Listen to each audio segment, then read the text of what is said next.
नमस्कार. तर पुन्हा एकदा स्वागत आहे तुमचं माझ्या एका नवीन व्हिडिओमध्ये. तर प्रिशाची तब्येत ठीक नाही. तिला काही भाजी-पोळी खावं वाटत नव्हती. म्हणून तिने आजीकडे हट्ट केला, की मला शिरा खायचा आहे. तर आजीने लगेच शिरा बनवायला घेतला.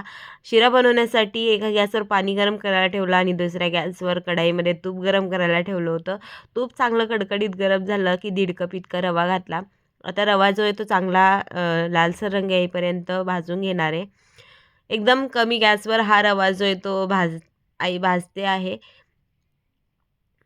घरभरात या रव्याचा खूप छान असा सुगंध पसरला होता कारण आईने ते साजूक तूप घरचं जे गावरान तूप असतं ना, ते वापरलं या शिऱ्यासाठी. आई घरीच तूप बनवत असते. मी आईची तूप बनवण्याची पद्धत तुम्हाला शेअर केली आहे. एकदा तो व्हिडिओ पण नक्की बघा. तर असं अधूनमधून हलवत आईने रवा जो आहे तो पूर्ण लालसर रंग येईपर्यंत चांगला खरपूस असा भाजून घेतला.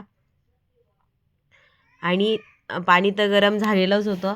तर मग लगेच यामध्ये पाणी ओतलं. आता प्रिशाला जे ते पतला शिरा आवडतो त्यामुळं भरपूर असा पाण्याचा वापर केला आहे आणि दूध इथं आईने घातलेलं नाही कारण प्रिशाला खूप सर्दी झाली, तिला कफ झाला आहे आणि दुधामुळे कफ अजून वाढतो.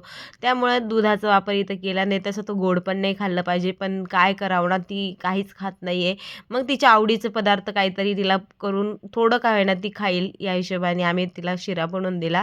तर आता जेवढी रवा घेतला होता तेवढी साखर घेतली, साखर चांगली मिक्स केली आणि असा हा झटपट शिरा बनवून तयार आहे. व्हिडिओ आवडल्यास व्हिडिओला लाईक करा, शेअर करा, चॅनलला सबस्क्राईब करा आणि आता हा शिरा जो आहे त्या आईने डिशमध्ये प्रिशाला दिला काढून. असा पसरून घेतला जेणेकरून लवकर थंड होईल आणि प्रिशा खायला. आता रिॲक्शन बघा प्रिशाची. कसा झाला प्रिशा शिरा?